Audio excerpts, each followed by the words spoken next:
Niba ushaka kumenya ukuntu ushaka gufatira video ya YouTube mu cyumba cyawe cyangwa se ahantu hatoya hashoboka, ngira ngo nanakwereke ukuntu mfata video nshyira kuri YouTube channel yanjye.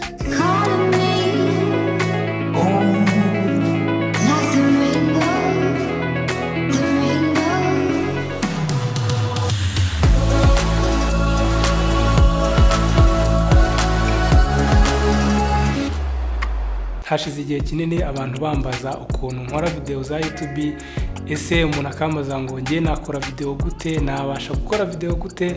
Ubu buryo ngiye kukwereka kuri YouTube, ushaka kubukoresha kuri Instagram, ushaka kubikoresha kuri TikTok. Ubu buryo nibwo ngiye kukwereka uburyo ushaka gufata video mu buryo bwose bushoboka. Ngira ngo nanakwereke ukuntu mfata video za YouTube nshyira kuri YouTube channel yanjye. Nkuko ubibona, urabona ko mfite umbrella. Iyi umbrella harimo itara risanzwe ndaza kurikwereka kugira ngo ubone ko nawe ushobora gukoresha ibintu nk'ibi. Ikintu usabwa ni ukumenya, ni ugusobanukirwa ibintu ko wabikora. Impamvu nasize iyi umbrella n'urumuri rukaba ruri guturuka hano ni muri angle ya 45, ni ukuvuga ngo itara rindi iruhande. Ni ukugira ngo isura yanjye ntayirayitinga ikaba flat, cyangwa se urabona ko hano hari shadow, ahangaha akaba hari urumuri rwinshi.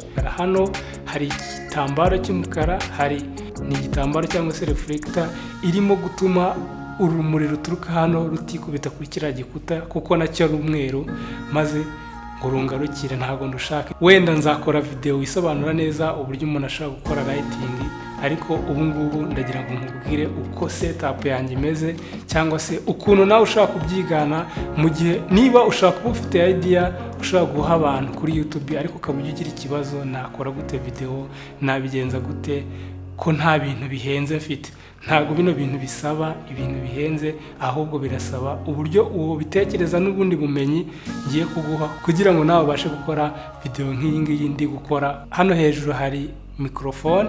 Iyo microphone niyo ituma mbasha kukuvugisha. Ndagira ngo nkubwire neza, igihe ugiye gukora ikintu kuri YouTube, menya neza yuko amajwi ari ikintu cy'ingenzi. Manuye gatoya ihitiza muri frame igafata neza amajwi nkuko nshaka ko akugeraho.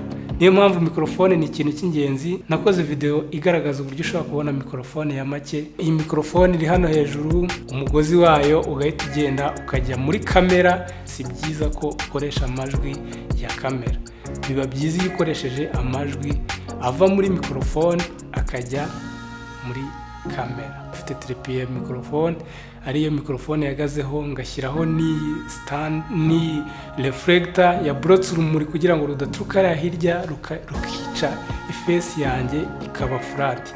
Ibyo bintu ntabwo ari byiza yuko urayitinga face yawe ikaba flat. Okay?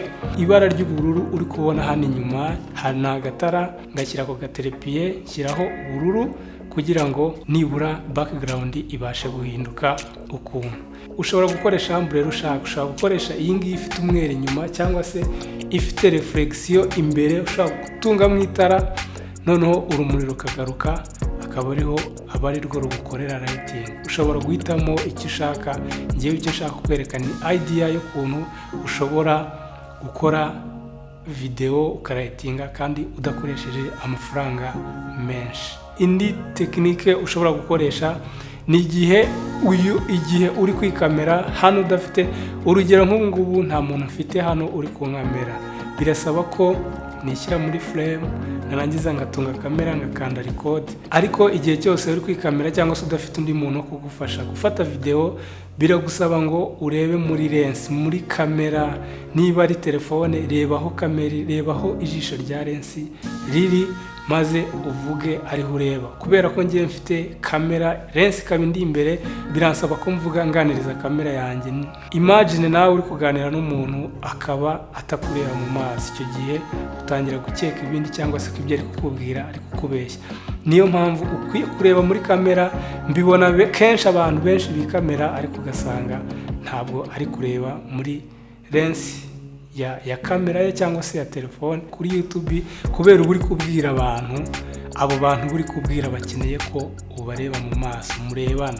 Uzarebe nawe uri kubwira umuntu akaba atakureba mu maso, utekereza ko akubeshya, utekereza ko ibyo ari kukubwira atari byo.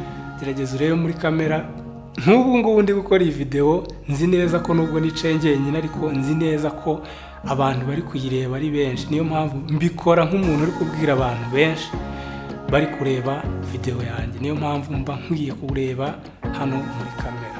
Nacishamo rero nkakwereka buri kintu icyo ari cyo cyose uko kigiye gikameye, maze ukareba inyuma ya kamera ukuntu ibintu byose bimeze.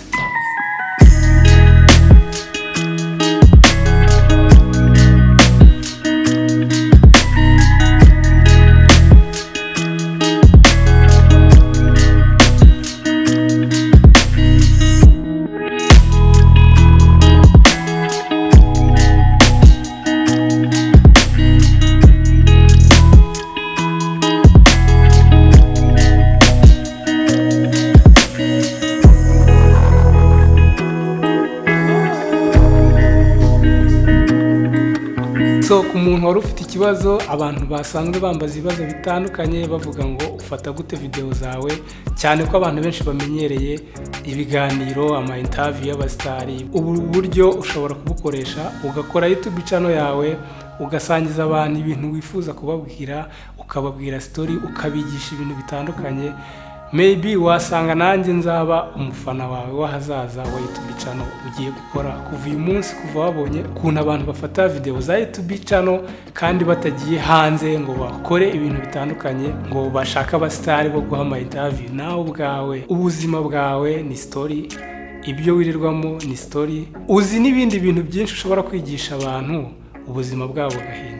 So story yawe irakenewe. Niyo mpamvu nakoze iyi video kugira ngo uzayirebereho. Bamwe bazabikunda, abandi ntibazabikunda. Ikizima ni uko wowe ukora ibyo ukwiye gukora, ni uko ukora ibyo wiyumvamo ukwiye guha abantu. Kuri wowe wabashije kugera kuri uyu munota ukumva iyi video, ndagira ngo nkwereke ko ushobora gukoresha n'ikindi kintu kitari umutaka, ukagenda ukagura ibyo bita China board. China board ni ibintu bakoresha hano muri decoration. Biragusaba ko ushobora kujya mu mujyi cyangwa ahandi hantu bacuruza ibikoresho bya decoration, ukagura China board. China board ukayambika rya tara, icyo gihe urumuri rwawe ruzahita ruba soft, maze utangire uteringe story yawe, ubwire abantu ibyo wifuza kubabwira. Iyo ni technique nkweretse kubera ko wabashije kugeza video kuri uyu munota ukaba wihanganye kuyireba.